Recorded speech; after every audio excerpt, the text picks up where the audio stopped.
नमस्कार, मैं हूं विद्यासागर। स्वागत है आप सभी का न्यूज वन इंडिया में। और इस वक्त की बड़ी खबर आ रही है। कल वाराणसी दौरे पर आएंगे प्रधानमंत्री नरेंद्र मोदी। सिद्धार्थनगर से वाराणसी जाएंगे पीएम। रोहनिया मेहदीगंज में जनसभा को संबोधित करेंगे और उसकी तैयारी पूरी हो गई है। वाराणसी में रिंग रोड की सौगात देंगे प्रधानमंत्री। 5600 करोड़ की परियोजनाओं का लोकार्पण और शिलान्यास करेंगे। तो आपको बता दें कि वाराणसी को पूरी तरीके से सजा दिया गया है। मुख्यमंत्री कल ही वहां पर पहुंचे थे तैयारियों का जायजा लेने के लिए। और 25 तारीख को प्रधानमंत्री वाराणसी के दौरे पर होंगे, जहां एक जनसभा को संबोधित करेंगे। वहीं 5600 करोड़ की परियोजनाओं का लोकार्पण और शिलान्यास करेंगे। तो आपको बता दें कि लगभग सारी तैयारियां पूरी हो गई है। सिद्धार्थनगर के बाद सीधे प्रधानमंत्री पहुंचेंगे वाराणसी। पूर्वांचल को साधने की कोशिश, हालांकि वाराणसी से वो सांसद भी हैं और लगातार वहां पर विकास की सौगातें दी जाती है।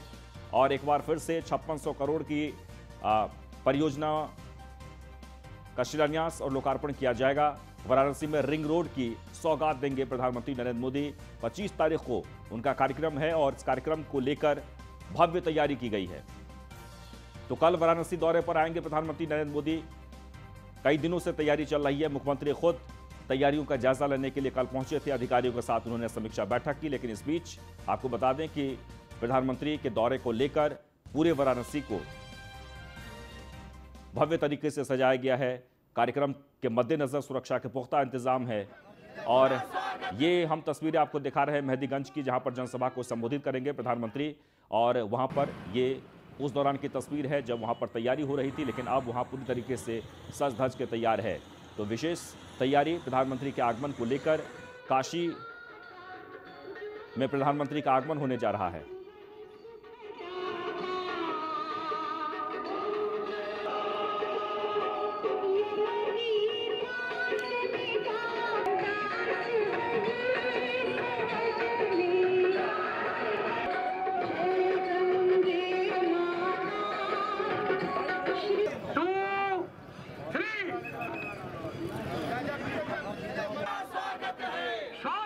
तो दो तस्वीरें इस वक्त आप हमारे टेलीविजन स्क्रीन पर देख रहे हैं। पहली तस्वीर जो है वो गंगा घाट पर आरती करते हुए, और प्रधानमंत्री के आगमन को लेकर लोगों ने मां गंगा से प्रार्थना की, आरती की, पूजा अर्चना की। और सभी ने एक बेहतर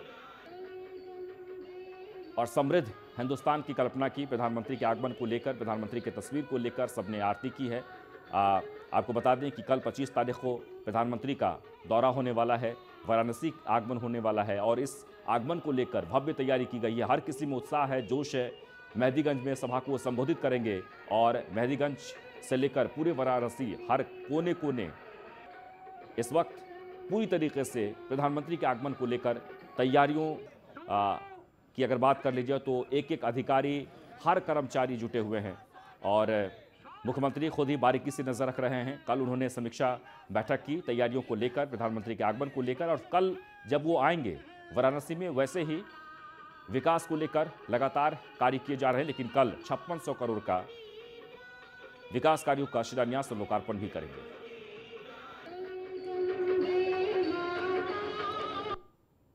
विदित हो कि कल सोमवार 25 अक्टूबर को हमारे काशी के सांसद और देश के प्रधानमंत्री काशी आ रहे हैं और करोड़ों की परियोजनाओं का वह लोकार्पण करने वाले हैं और काशी वासियों को सौगात देंगे। ऐसी सौगात जो काशी वासी बरसों से प्रतीक्षारत हैं। और हमारी काशी नगरी की परंपरा रही है कि हम आध्यात्मिकता का पुट सरोकार रखते हुए हम सबका अभिनंदन करते हैं। आदरणीय प्रधानमंत्री जी वाराणसी के लिए सब कुछ हैं, तो अपने प्रधानमंत्री का स्वागत हमने गंगा आरती करके किया है और उनकी तस्वीर के साथ किया है, फूलों के साथ उनका वेलकम किया है। और माँ गंगा से प्रार्थना है कि भारत हमेशा उनकी अगुवाई में, नेतृत्व में निरंतर प्रगति के पथ पर बढ़ता रहे। हम भारतवर्ष आरोग्य हो, सुख समृद्धि आए, यही कामना है।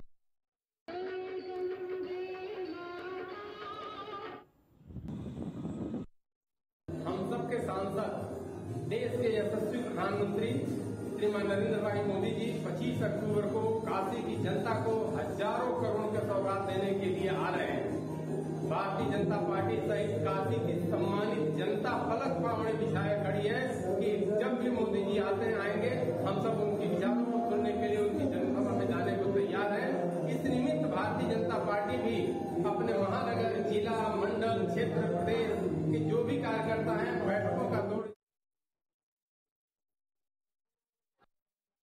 माननीय प्रधानमंत्री जी की सभा के लिए हम लोग सारी व्यवस्था जिला प्रशासन के निर्देशन में करा रहे हैं।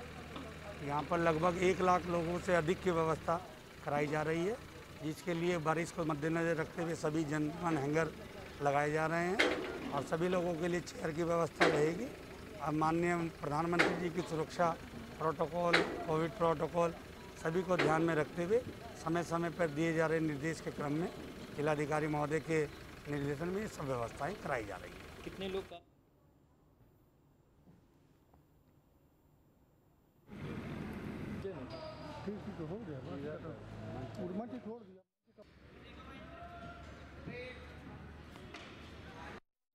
कि हमारे क्षेत्रीय अध्यक्ष जी ने बताया और हम लोगों की लगातार इस पर बैठकें भी चल रही हैं। हमारे माननीय क्षेत्रीय अध्यक्ष जी, यहाँ के प्रभारी सुनील भाई ओझा जी और जितने हमारे माननीय मंत्री जी, विधायक जी, सब लोग और जितने भी हमारे कार्यकर्ता हैं, सब अपने अपने स्तर से हर किसी की अपनी बैठकें चल रही हैं। हमारे सुरेंद्र बिंद जी जो हैं यहाँ के मंडल अध्यक्ष हैं, लगातार ये भी जनसंपर्क करें। अध्यक्षा जी के साथ हम लोग स्वयं महिला मोर्चा की भी हम लोग जनसंपर्क में लगे हैं और साथ साथ में हम लोग यही हम लोग पूरी व्यवस्था बनाए हैं कि अधिक से अधिक 2 लाख की तो हम लोग की अपेक्षित संख्या की बात है और हो सकता है कि 2 लाख पार कर जाए, यहाँ खड़े होने की भी जगह ना हो, क्योंकि हमारे जब भी अभिभावक हमारे नेतृत्वकर्ता आते हैं ऐसा ही होता है। और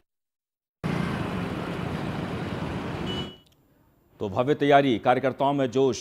वाराणसी के आगमन पर प्रधानमंत्री 25 तारीख को वाराणसी आ रहे हैं, यानी कि कल सोमवार को उनका आगमन होगा और इसके लिए भव्य तैयारी की गई है। और जब वो वाराणसी पहुंचेंगे तो सौगात भी देंगे, यानी 5600 करोड़ की परियोजनाओं का लोकार्पण और शिलान्यास करेंगे। सिद्धार्थनगर पहले जाएंगे और फिर वहां से वो वाराणसी के लिए प्रस्थान करेंगे।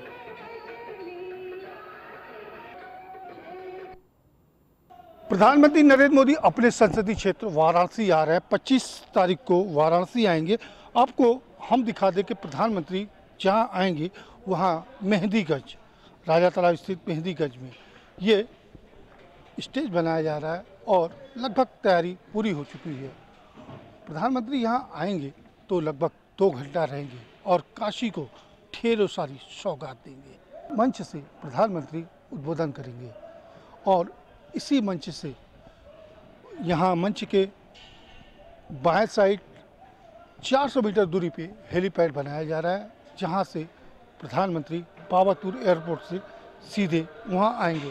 प्रधानमंत्री आएंगे तो जो बैठने का जगह है देख सकते हैं, बैरिकेडिंग जगह जगह की गई है कोविड-19 को देखते हुए, और लगभग एक बैरिकेडिंग के अंदर लगभग 100 या 125 से ऊपर लोग नहीं बैठेंगे। इसी तरह पूरी बैरिकेडिंग की गई है। और बता दें कि प्रधानमंत्री यहाँ आएंगे तो काशी को दिवाली के पहले बहुत बड़ी सौगात देंगे और इसीलिए काशी की जनता प्रधानमंत्री को अपना सांसद चुनी है। प्रधानमंत्री जब भी आते हैं तो कुछ न कुछ सौगात देते हैं, इसी तरह इस बार भी सौगात देंगे। News 1 India, Sujit Patel, Varanasi. आपको बता दें कि वाराणसी से पहले पीएम मोदी सिद्धार्थनगर जाएंगे और सिद्धार्थनगर मुख्यालय पर प्रधानमंत्री नरेंद्र मोदी के आगमन को लेकर सुरक्षा के व्यापक इंतजाम किए जा रहे हैं। पीएम मोदी की सुरक्षा 4 लेयर्स में होगी, जिसके लिए एसपीजी, एनएसजी के कमांडो, पैरामिलिट्री फोर्स के जवानों के साथ अन्य जनपदों से पुलिस फोर्स सिद्धार्थनगर पहुंच चुके हैं। पीएम मोदी की सुरक्षा में 10 आईपीएस की निगरानी में करीब 4000 पुलिसकर्मी तैनात किए जा रहे हैं, जिसमें 16 एएसपी, 40 सीओ, 55 निरीक्षक, पीएससी के साथ एलआईयू व अन्य टीमें भी शामिल हैं। ये सभी सुरक्षाकर्मी वर्दी और सिविल ड्रेस में अपनी अपनी जगह पर मुस्तैद रहेंगे। सुरक्षा व्यवस्था को चुस्त दुरुस्त और बारीकी से नजर रखने के लिए एडीजी सुरक्षा वीके सिंह ने दौरा किया। मल्टी लेयर्ड सुरक्षा व्यवस्था है, 4 लेयरों में हमारी सुरक्षा व्यवस्था रहेगी और हमारा ये प्रयास है कि मिनिमम पब्लिक इनकन्वीनियंस में प्रोग्राम कराया जाए। आप जानते हैं कि यहाँ आने जाने के जो रास्ते हैं वो छोटे हैं। पब्लिक जब इतनी ज़्यादा संख्या में बसेज और गाड़ियों से आएंगे तो उनको इनकन्वीनियंस हो सकता है। तो पार्किंग एक मेजर चैलेंज होगा, जिसके लिए हम लोग मेजर ध्यान दे रहे हैं और पब्लिक को यहाँ ना दिक्कत हो इसलिए विशेष ध्यान दिया जा रहा है। इसमें हम हर प्रकार की सुरक्षा व्यवस्था में हमारे anti sabotage tech, bomb disposal squad, national security guards के कमांडोज भी आ रहे हैं। भाजपा नेता राकेश टिकैत आज दोपहर बुलंदशहर पहुंचे, जहां उन्होंने किसान नेता मांगेराम त्यागी से मुलाकात की है। बता दें कि कुछ दिन पहले गाजीपुर बॉर्डर जाते समय रोड एक्सीडेंट हो गया था, जिनका हालचाल जानने के लिए पहुंचे थे। इस दौरान राकेश टिकैत ने प्रेस कॉन्फ्रेंस की और कहा कि बेमौसम हो रही बारिश से किसानों की धान, आलू व अन्य फसलें पूरी तरह से नष्ट हो गई है। सरकार शीघ्र किसानों की बर्बाद फसलों का मुआवजा दें। टिकैत ने लखीमपुर खीरी घटना को भी उठाया और मंत्री की गिरफ्तारी की मांग की है। टिकैत ने कहा कि मंत्री की गिरफ्तारी नहीं होने से जांच प्रभावित हो रही है, इसलिए मंत्री की जल्द गिरफ्तारी जरूरी है।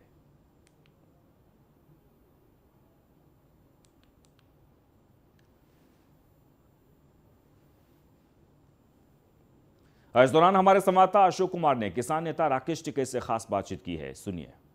जनपद बुलंदशहर पहुंचे हैं राष्ट्रीय प्रवक्ता राकेश टिकैत।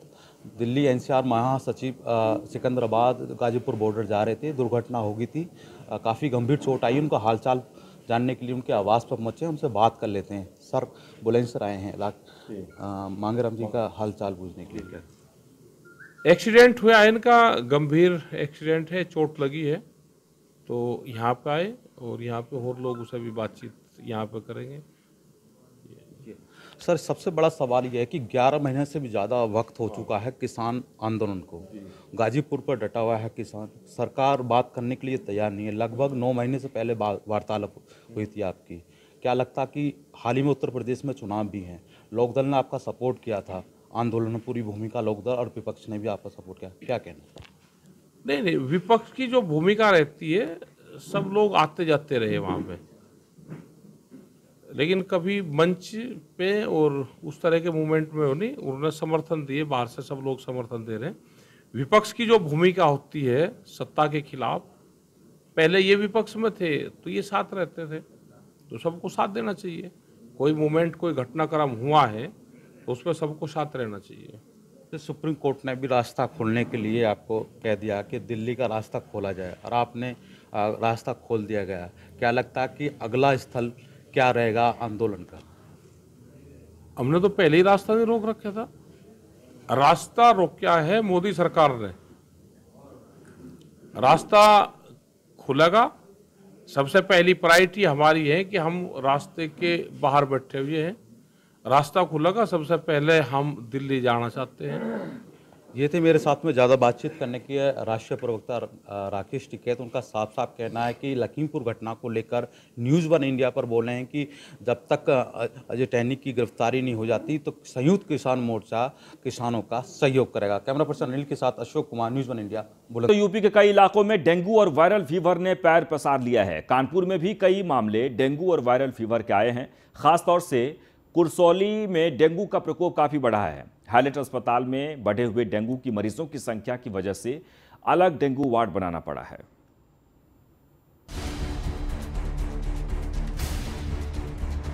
कानपुर में डेंगू और वायरल फीवर का कहर लगातार बढ़ता जा रहा है। वहीं कुरसौली में स्थिति काफी खराब है। यहाँ डेंगू और वायरल फीवर के केसों में इजाफा हुआ है। कुरसौली में प्रमुख सचिव निरीक्षण के लिए पहुंचे।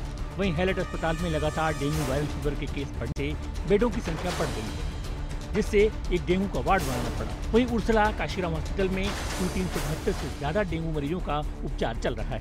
सीएमओ ने डेंगू से मौत की खबरों को गलत बताया। कहा जो भी मौतें हुई हैं वो अनजान बुखार से हुई हैं। अनजान बुखार की वजह से मरीजों की किडनी फेल होने से मौतें हुई हैं। देखिए, जितनी भी डिजीज होती है, बुखार कोई बीमारी नहीं है, बुखार एक सिम्टम है।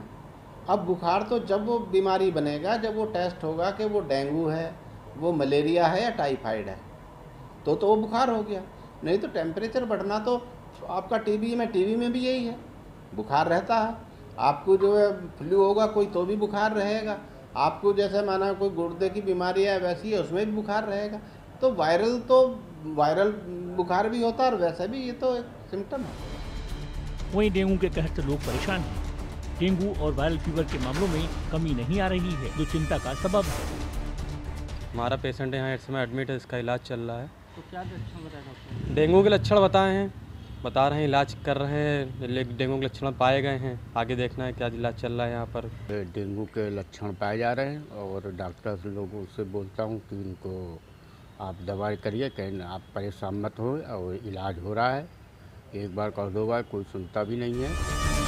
बहरहाल डेंगू और वायरल फीवर के लगातार बढ़ने से लोग काफी दहशत में। अस्पतालों में मरीजों की संख्या लगातार बढ़ती ही जा रही है। डेंगू का कहर बदस्तूर जारी है। सरकारी अस्पतालों की बात करें या प्राइवेट नर्सिंग होमों की, लगातार डेंगू के मरीज बढ़ रहे हैं और उनका इलाज भी हो रहा है। सैकड़ों लोगों ने अब तक डेंगू से जान भी गंवा दी है। सवाल यह उठ रहा है कि आखिर ये जो मौतें हो रही हैं वो आखिर वायरल से कैसे हो रही हैं, क्योंकि जो एक मौत कानपुर के हाईलाइट अस्पताल में हुई तो उसमें डेंगू की पुष्टि भी हुई थी।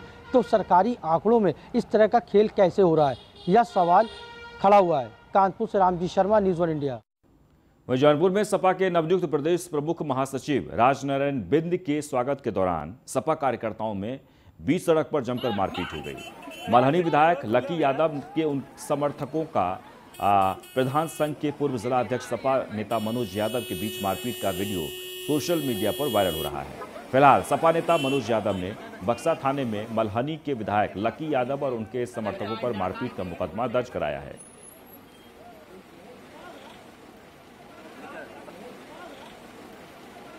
मामला ये है कि सुबह में हमारे नए निर्वाचित जो है समाजवादी पार्टी के माननीय राष्ट्रीय अध्यक्ष और प्रदेश अध्यक्ष जी के द्वारा राजनारायण बिंद जी को महासचिव बनाने के उपलक्ष्य में वो पहली बार हमारे ज़िले में बनाए जाने पे आ रहे थे, तो हम लोग स्वागत करने निकले हुए थे। स्वागत में जब हम निकले थे, यहाँ से जब हम आए हैं तो जैसे मल्हनी विधानसभा में घुसे हैं, धनिया महू से मल्हनी के विधायक लकी यादव, उनकी काफिला निकली, उनकी गाड़ी दोनों निकली और हम लगातार हमारे जो नवनिर्वाचित महासचिव जी हैं उन्हीं के गाड़ी के पीछे हमारी काफिले चल रहे थे स्वागत समारोह में। तो उनकी गाड़ी हमारे गाड़ी को क्रॉस किया है, ओवरटेक किया और ओवरटेक इस तरीके से किया है जैसे कि गाड़ी को छूते हुए निकल जाएगी। आगे बढ़ते हैं। हरियाणा के झज्जर जिले में शुक्रवार को भीषण सड़क हादसे में 8 लोगों की मौत हो गई थी। मरने वाले सभी फिरोजाबाद जिले के रहने वाले थे। जब 8 लोगों का शव उनके पैतृक गांव सिरसागंज स्थित नगला अनु पहुंचा तो शवों को देखकर पूरा गांव दहाड़ मारकर रोने लगे। पूरे गांव का माहौल गमगीन हो गया। कई प्रशासनिक अधिकारी और सांसद चंद्रसेन जादौन गांव पहुंचे, जिन्होंने परिवार में बचे लोगों को सांत्वना दी और कहा कि पीड़ित परिवार की हर संभव मदद की जाएगी, उन्हें आर्थिक सहायता दिलाई जाएगी। इस घटना से पूरे गांव में शोक की लहर है। शुक्रवार को पूरे गांव में शोक की वजह से चूल्हे तक नहीं जले।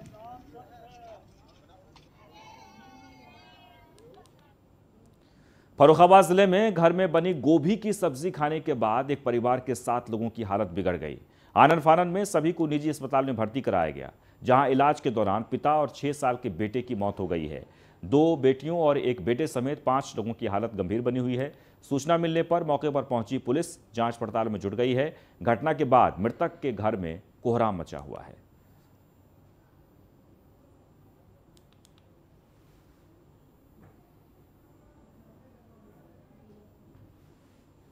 तो मामला फर्रुखाबाद का है, जहां पर गोभी की सब्जी खाने से 7 की हालत बिगड़ गई है। अस्पताल में इलाज के दौरान बाप बेटे की मौत हो गई है। आपको बता दें कि गोभी की सब्जी घर में बनी थी और उसे खाने के बाद परिवार के 7 लोग गंभीर रूप से बीमार हो गए। सभी को अस्पताल में भर्ती कराया गया, लेकिन अस्पताल में इलाज के दौरान बाप और बेटे की मौत हो गई है।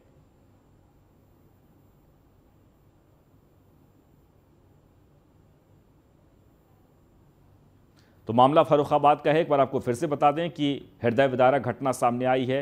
घर में गोभी की सब्जी बनी थी और सब्जी खाने के बाद परिवार के 7 लोग बीमार हो गए।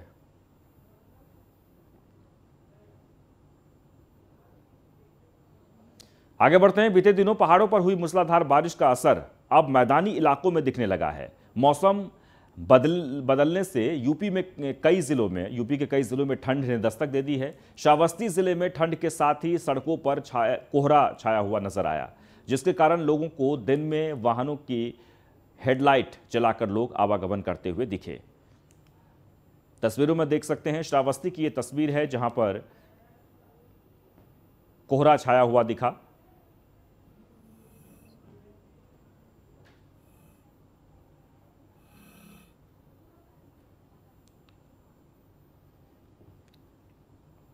तो आज करवा चौथ है और देश भर में करवा चौथ को लेकर धूम है, लेकिन महिलाएं क्या इस बारे में सोचती हैं, क्या कह रही हैं, जरा देखिए। फेस्टिव सीजन शुरू हो गया है और कोरोना के बाद एक बार फिर से बाजार जो है वो गुलजार हो गए हैं। और फेस्टिव सीजन को देखते हुए हम एक ज्वेलरी शॉप में यहाँ पर एक शोरूम में मौजूद हैं, जानेंगे कि किस तरह की लोग ज्वेलरी ले रहे हैं, कैसी ज्वेलरी उनको पसंद आ रही है। कुछ लोग यहाँ पर मौजूद हैं। जी, आप यहाँ ज्वेलरी शोरूम में मौजूद हैं, आप किस तरह की ज्वेलरी पसंद कर रही हैं? फेस्टिव सीजन शुरू हो गया है और लेडीज़ के लिए ज्वेलरी सबसे ज़रूरी है। एक्चुअली मेरी भाभी हैं, इनके बेटे की शादी है, मेरे भतीजे की, तो हम लोग दुल्हन के लिए सेट लेने आए हैं। इसके साथ ही अगर आपने जिस तरह कहा कि शादी के लिए और साथ ही आने वाले समय में दिवाली है और भी सारे फेस्टिव सीज़न अगर हम बात करें फेस्टिवल्स हैं, तो उसको देखते हुए आपसे यहाँ पे किस तरह की ज्वेलरी आप पसंद कर रही हैं? क्योंकि ट्रेडिशनल लहंगे के साथ ट्रेडिशनल ज्वेलरी की हम लोग डिमांड है इस समय और यही ले रहे हैं हम, ट्रेडिशनल सेट्स। क्या अभी फिलहाल पसंद किया है आपने? मैंने ये गोल्ड का सेट। और अगर बात करें, क्योंकि आजकल हमने देखा है चोकर का फैशन बहुत ज़्यादा चल रहा है। ये चोकर ही है, बड़ा चोकर है। बिल्कुल, तो आपने देखा किस तरह से लोग यहाँ पर डिफरेंट टाइप के जो ट्रेंड हैं वो चीज़ें लोग पसंद करें। कुछ और भी लोग हैं, उनसे भी बातचीत करेंगे। अगर हम बात करें फेस्टिव सीज़न की और कोरोना के बाद एक बार फिर से मार्केट्स में ये कहा जा सकता है कि हम देख रहे हैं किस तरह से फिर से गुलजार हुए हैं, लोग बाहर निकलना शुरू हुए हैं। कैसा लग रहा है? बहुत अच्छा लग रहा है कि अब लग रहा है कि दीपावली बहुत एंजॉय करेंगे सब लोग बहुत अच्छे से। बिल्कुल, और भी लोगों से बातचीत करेंगे। हमारे साथ इस शोरूम की ओनर मौजूद हैं, उनसे बातचीत कर लेते हैं। सौम्या, अगर हम बात करें, क्योंकि पिछले साल हमने देखा कोरोना की वजह से लोग मार्केट्स में नहीं नज़र आ रहे थे, मार्केट्स में उतनी भीड़ नहीं थी, लेकिन एक बार फिर से कोरोना ख़त्म या कम होने के बाद फिर से मार्केट्स गुलजार नज़र आ रहे हैं। और साथ ही अगर हम आपसे ज्वेलरी के ट्रेंड को समझना चाहें तो किस तरह का ट्रेंड चल रहा है, किस तरह की जो लोगों की डिमांड्स है, कैसी ज्वेलरी की डिमांड कर रहे हैं? एक्चुअली इस समय जो डिमांड आ रही है ज़्यादा वो ब्राइडल सीज़न अब चल रहा है, तो antique gold with Kundan polki की ज़्यादा डिमांड आ रही है, हैवी सेट्स की डिमांड आ रही है। बाकी प्लेन गोल्ड के रेगुलर बेसिस पे चलते हैं, बट अगर आप डिमांड पूछो इस समय तो it is more of antique gold. तो बिल्कुल यहाँ यही कहना है सौम्या का कि एक बार फिर से कोरोना कम होने के बाद मार्केट में रौनक लौट आई है। लोग फेस्टिव सीज़न को देखते हुए खूब शॉपिंग।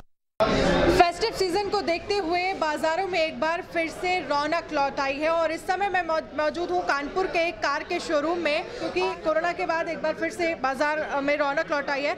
कुछ कस्टमर्स हमारे साथ हैं जिन्होंने कार बाय की है। आप कार लेने यहाँ पर आए हैं, सबसे पहले आपसे ये समझना चाहेंगे कि आप जिस तरह से देखा जाए सबसे ज़्यादा फोकस अगर कार को लेकर रहता है तो फीचर्स पर रहता है, उसका माइलेज क्या है और क्या क्या फीचर्स वो देख रही है, और स्पेशल ये भी कि ऑफ़र क्या मिल रहा है। एक्चुअली में हम लोग को पर डे जॉब पे जाना होता है, इसलिए मेरे पास ऑलरेडी आल्टो 800 है।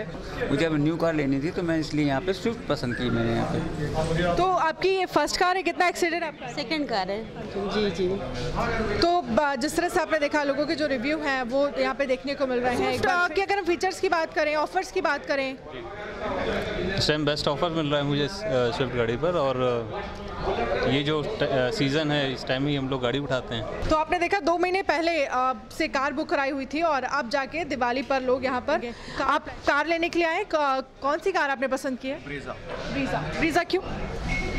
मारुति के हम पुराने कस्टमर हैं। स्टार्ट किया था ऑल्टो से, then I have change my car, उसमें फिर वैगनॉर ली, वैगनॉर के बाद ब्रेजा।